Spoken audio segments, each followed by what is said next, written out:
क्या मुद्दा है आपका? देखिए, पिछले 3 दिन से हमने 0 आवर्स में हमने नोटिस लगाया था, पर हमें मौका वहां मिला नहीं अपनी बात रखने का। पर मेरा जो मुद्दा था वो था कि अमृतसर के एयरपोर्ट को बड़ा किया जाए, क्योंकि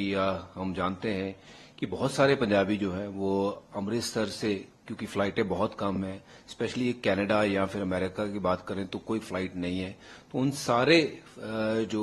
हमारे पंजाबी हैं उनको पहले दिल्ली आना पड़ता है, वहां पेट्रोल का खर्चा लगता है, दिल्ली आके फिर होटल का खर्चा लगता है, और यहां से जब आप चले भी जाते हो वहां पे तो किसी को लेकिन अगर वापस आना होता है तो फिर उतना ही समय वापस आने में भी लगता है। जो कई बार तो हमने देखा है कि हमारे जो लोग हैं वो अपने दुख सुख में भी शामिल नहीं हो सकते हैं। तो एक तो टर्मिनल को बड़ा किया जाए अमृतसर के, और साथ ही साथ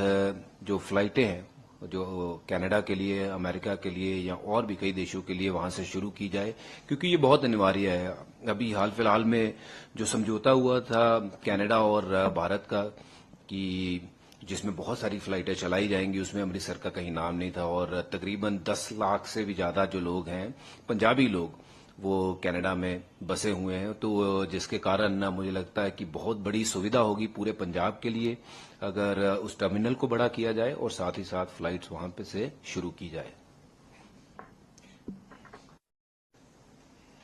भाजपा कल नीति आयोग की मीटिंग है जो इंडिया ब्लॉक के लोगों ने अटेंड करने का मना करा है, जिसमें आम आदमी पार्टी के जो आपके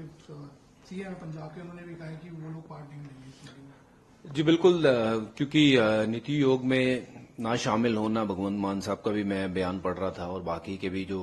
बड़े लीडर हैं उनका भी बयान आ रहा था कि वो शामिल नहीं होंगे, और ये बिल्कुल सही भी है क्योंकि बजट जो है वो उतना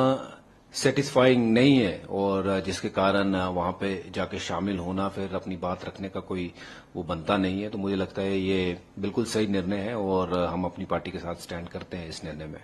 तो बजट को भी आप किस तरह देख रहे हैं? जो बजट देखिए, बजट में बहुत सारी चीजें अच्छी हो सकती थी, पर ऐसा कुछ सिग्निफिकेंट नया कुछ हुआ ही नहीं है। महंगाई जो है वो दर बदर बढ़ती जा रही है, और बहुत सारी जो उम्मीदें थी कि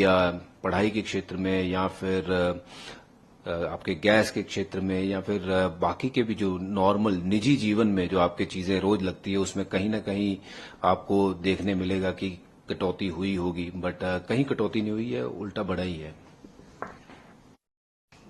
भाजपा लेकिन बजट में जो है जिस तरह ये आरोप लग रहे हैं कई स्टेटों को कुछ नहीं दिया गया है, सिर्फ जहां पे सरकार नहीं है बीजेपी की वहां पे कुछ नहीं दी गई है। बिल्कुल, आप देखिए पंजाब को क्या दिया गया है। पंजाब को तो इस बजट में कुछ भी नहीं दिया गया है, और जो किसान हमारे इतने दिनों से वहां पे बैठे हुए हैं उनके लिए क्या दिया गया है। तो मुझे नहीं लगता है कि